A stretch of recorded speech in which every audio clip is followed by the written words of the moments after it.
graça e a paz esteja com todos nós. Iniciamos esse culto com um toque de chofar. Quando caíram as muralhas de Jericó, foi tocado o chofar. Eu quero agora também tocar o chofar, simbolizando que caiu por terra toda a artimanha do diabo. E baseado na palavra do apóstolo João, em 1 João, capítulo 3, versículo 8, para isto se manifestou o Filho de Deus, para destruir as obras do diabo. Então, esse toque de chofar, testemunhando ainda a queda dos muros de Jericó, vamos também testemunhar que está destruída toda a obra do diabo também na tua vida. Lá onde até hoje esteve dominando o inimigo, seja qual for a área da sua vida, Jesus já destruiu as obras do diabo.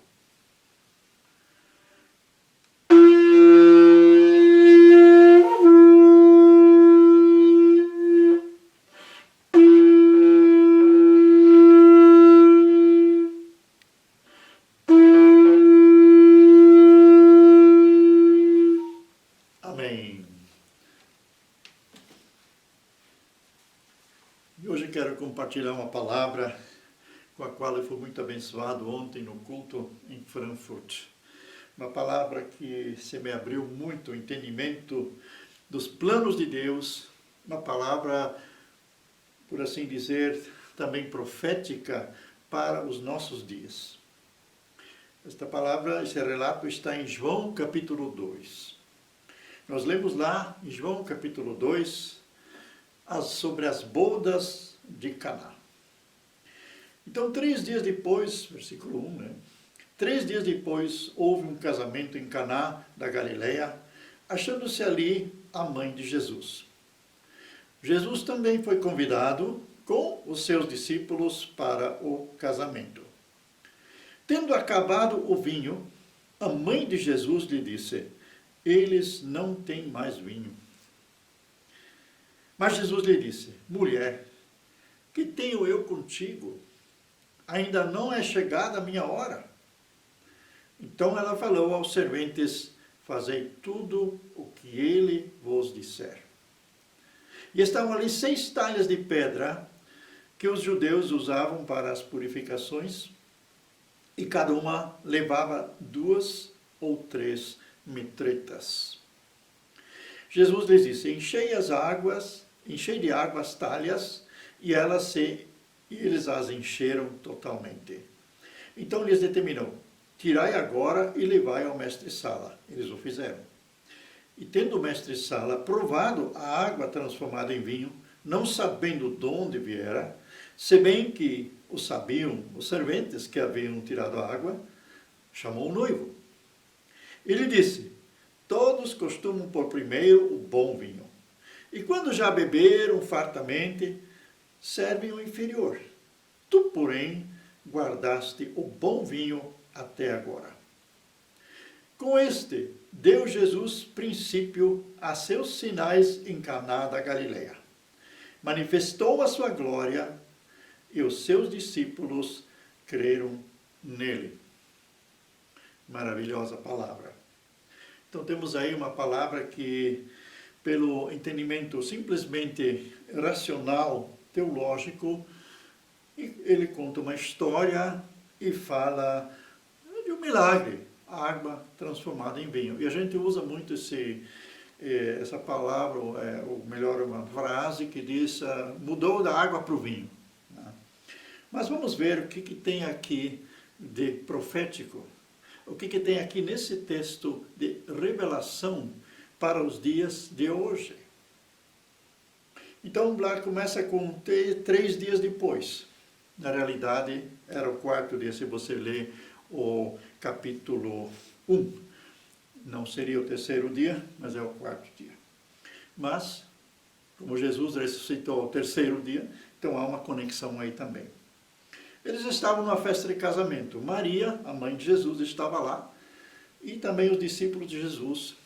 E Jesus, já batizado no Espírito Santo, batizado nas águas, batizado no Espírito Santo, ainda não havia feito nenhum milagre.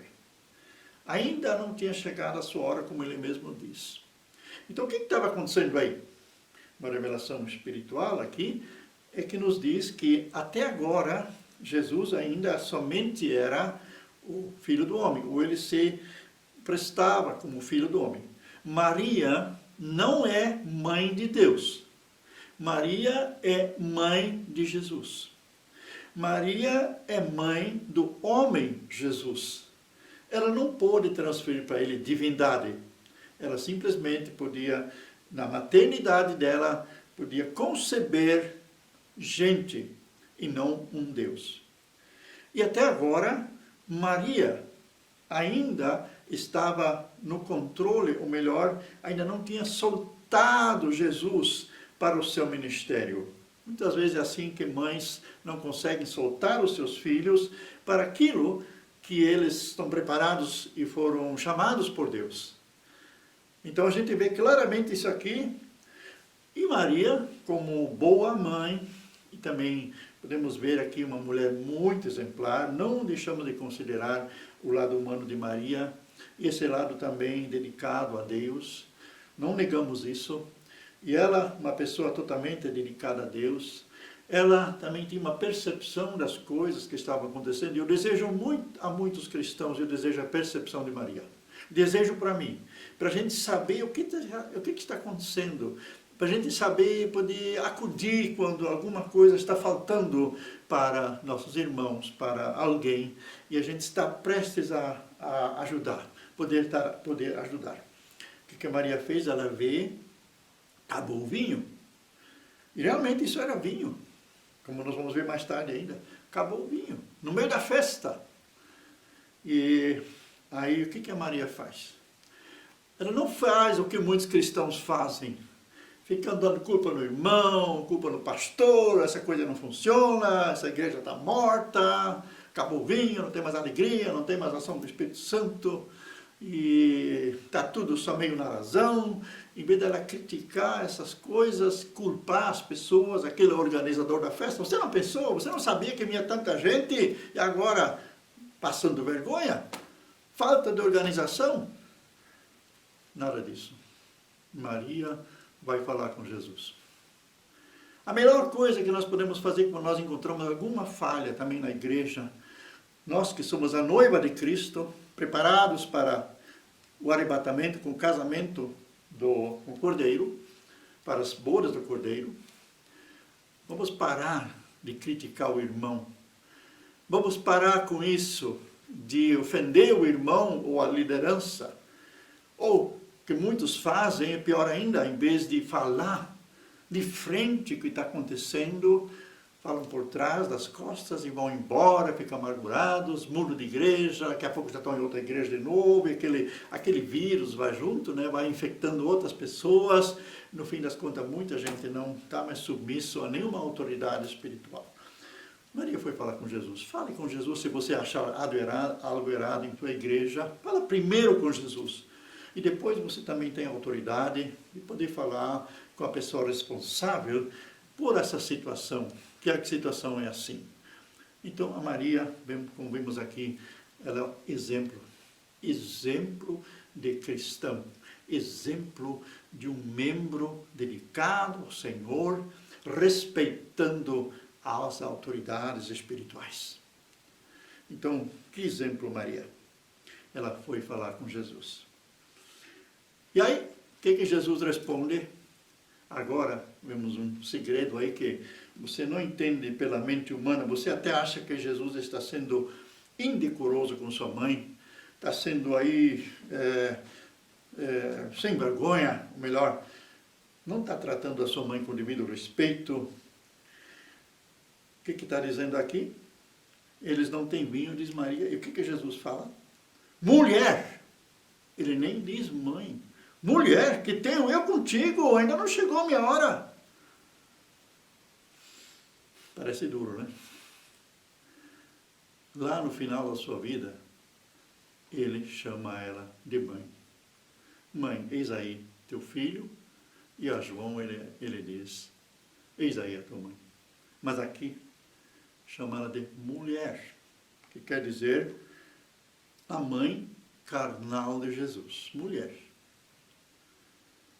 E com isso ele quer sinalizar, enquanto eu ainda estou no teu domínio, enquanto você não me soltou ainda não é chegada a minha hora. Mas agora é chegada a tua hora de me soltar nas mãos do Pai. E você me liberar para o Pai, para que o meu ministério possa iniciar. Veja aí, Jesus já batizado nas águas, caminho de todos os pecadores. Jesus já batizado no Espírito, mas ainda não tinha feito nenhum milagre. Então, muitos filhos não se desenvolvem porque as mães ficam segurando, e mesmo depois de casada, me ficam mandando, que o filho nem gosta muito da comida da esposa, porque a mãe acostumou ele mal, a comida que ela fazia, então eles ficam comparando, né? Faça como Maria. Saiba entregar Jesus. E como é que foi a resposta dela? Olha, a grandeza da Maria. A grandeza se mostra na humildade. A grandeza de Maria se mostra na humildade. Então ela falou aos serventes: fazei tudo o que ele vos disser. Este foi o último mandamento de Maria. Depois disso, nunca mais ela se meteu no ministério de Jesus, querendo dar algumas ordens, algum palpite. Somente aquela vez que eles aí viram a coisa se ficando difícil, né? Jesus sendo maltratado e não entendido, aí eles foram lá conversar com ele, a família toda, né? Ele tinha 4 irmãos e tinha irmãs também. Foi todo mundo lá para, de repente, tirar ele de circulação, que eles não entendiam o que ele estava fazendo. Sempre tem gente boa que muitas vezes faz o bem, mas porque não está no esquema daqueles que querem, que gostaria que fizessem, então eles ficam também querendo tirar essa pessoa de circulação. Acontece também com governantes, né? Mas vamos continuar com o nosso texto aqui. Então, a partir desse momento, Jesus começa o seu ministério. Nós temos grande responsabilidade de liberar as pessoas para Deus, liberar nossos filhos para Deus, liberar irmãos, porque temos que entregar o controle ao Pai e não ficar controlando a vida dos outros. Então chega um momento em que você precisa liberar. Como faz a águia quando o filhote já está meio crescido? Aí o que a águia faz? Joga fora do ninho. E o ninho geralmente é feito com espinhos, então ela tira todo aquele conforto do ninho para que só fique espinhos, que o filhote não volte mais, joga ele fora, ela vai ter que bater as asas e voar. E o que a águia faz? A águia voa por baixo quando ele não consegue mais. Então a águia não abandona, mas a águia também ela faz o filhote assumir própria responsabilidade. O que Maria fez com Jesus. E aí você vê como Jesus agiu, manda encher talhas, aqueles baris, com água. E aí ele manda, olha outro ato de fé aqui. Muitas vezes nós oramos, cremos no milagre, mas não vemos nada acontecer. Aí até nós achamos, poxa, se eu agora abrir a boca, se eu agora fizer uma oração, ungir, e se nada acontecer, o que o povo vai dizer? Então a gente está muito preocupado com a sua própria imagem. Os serventes fizeram isso. Eles encheram as talhas de vinho, de água, e agora, o que Jesus falou? Pegam esse produto e levem ao mestre, sala, ao mestre do casamento.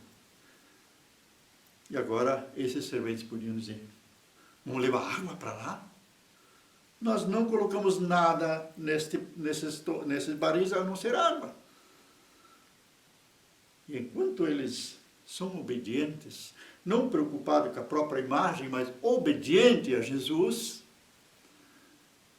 a água se transforma em vinho. Quando chega lá, aí sim, aí o mestre da cerimônia reconhece que é vinho. Geralmente ele prova primeiro, né, antes de dar aos convidados, dá para o noivo provar, e aí vem a resposta. Tendo o mestre Sala provado a água transformada em vinho, não sabendo de onde viera, chamou o noivo. Ele disse: todos costumam pôr primeiro o bom vinho, e quando já beberam fartamente, em outras traduções diz que eles já estão meio tontos, meio bêbados, por isso foi vinho mesmo, com álcool, não foi suco de uva. E Jesus também não fez suco de uva, ele fez vinho, porque eles provaram, né, que era o melhor vinho, e o judeu conhece vinho, né? As festas de judeu era regada a vinho, e então sinal também de alegria. E aí diz, primeiro você dá o bom, e depois que o pessoal já está meio bêbado, ou meio sem controle, aí vai qualquer coisa. Mas aqui não. Aqui agora veio o melhor vinho. Aí veio o melhor vinho. E o que nós podemos aprender desse texto? Primeiramente, podemos aprender que Maria é um exemplo de vida. Maria não é mãe de Deus, ela é mãe humana de Jesus. E quando começa o agir de Jesus, ela o entrega e apenas fica de longe. E ele entra no seu ministério fazendo seu primeiro milagre. E Maria não se ofende quando Jesus coloca um basta, quando Jesus coloca o limite. Ele também não explicou que agora vou começar com o pai, agora vou ser apenas dependente do pai, vou obedecer às ordens dele. Mas toda essa situação, o Espírito Santo faz que ela entenda, que ela não se ofende e que ela diz, o que ele disser, façam isso. Ele é o Senhor. Maria se retira de cena. Só vemos ela depois, uma vez ainda, com a família querendo tirar Jesus de circulação, e depois no final, quando Jesus está sendo crucificado, e Jesus começa a agir. Outra coisa, é quando acaba a alegria, quando acaba todo o entusiasmo, vamos a Jesus. Maria nos ensina, vai falar com Jesus, fale com Jesus. Não fale com qualquer um, não fica criticando, não fica infernizando a vida de outras pessoas, não fica, muitas vezes, até na oração nós fazemos isso, eu tenho me policiado nisso, em vez de, quando eu estava com mais pessoas, né, a gente quer orar por alguém. E dentro da oração você vai dizendo as falhas da outra pessoa. Não fazemos isso, vamos falar daquilo Deus está fazendo, entregando esse irmão, essa irmã a Deus, pedindo, Senhor, obrigado por essas pessoas tão maravilhosas. Tu colocaste tanto na vida dela, Senhor. Ó, Senhor, tem muita coisa ainda que ainda não desabrochou. Mas, Senhor, com o teu Espírito Santo, venha liberar aqueles dons, aqueles talentos, venha trazer direção, venha trazer luz, Senhor, onde há algum engano, onde há algum caminho tortuoso. Senhor, Tu sabes, Tu que conheces os corações. Vamos orar mais ou menos desse jeito, proclamando coisas positivas e não falando mal dela para Deus. E a Bíblia proíbe que não devemos criticar os seus servos diante do Senhor, porque nós buscamos maldição sobre nós, e com a medida que nós medimos, seremos medidos também. Então não se admire depois quando se faz a mesma coisa com você, que você fez por um outro. Então vamos policiar a nossa língua, e vamos fazer o que diz em 2 Coríntios 10, versículo 4, 5, lá diz que nós devemos tomar cativo cada pensamento na obediência a Cristo. E com isso nós destruímos, nós anulamos sofismas nos ares, aqueles pensamentos que a gente tem assim, de ódio, rancor, ou de negatividade sobre os outros. Nós anulamos isso nos ares e isso não tem mais força. Às vezes já se construiu uma fortaleza, né, de ódio, de raiva, de rancor. Nossas armas não são carnais, são espirituais suficientes para destruir fortalezas. Às vezes não precisamos nem falar com a pessoa. Falamos como Jesus fez. E em vez de Maria fez, né? Como Maria fez, em vez de ficar criticando o mestre lá, o noivo, porque não tem, falta organização, fala com Jesus. E Jesus resolveu a situação. E finalmente eu quero dizer nós precisamos falando linguagem figurativa, não vos embriagueis com vinho, mas enchei-vos de Espírito. Desta vez eu não estou falando do vinho, dessa vez eu estou falando das coisas que nós nos embriagamos, coisas desse mundo, coisas passageiras, coisas que não levam a nada, que gastam o nosso tempo, nossas forças, encurtam a nossa vida, vícios e outros problemas, até coisas positivas, que nós nos envolvemos tanto, até pode ser até o trabalho para o Senhor, mas um tipo de freio de mão puxado, não tem mais vinho, não tem mais aquela força, não tem mais aquela alegria. A gente apenas está ainda patinando, marcando o passo e não sai mais do lugar.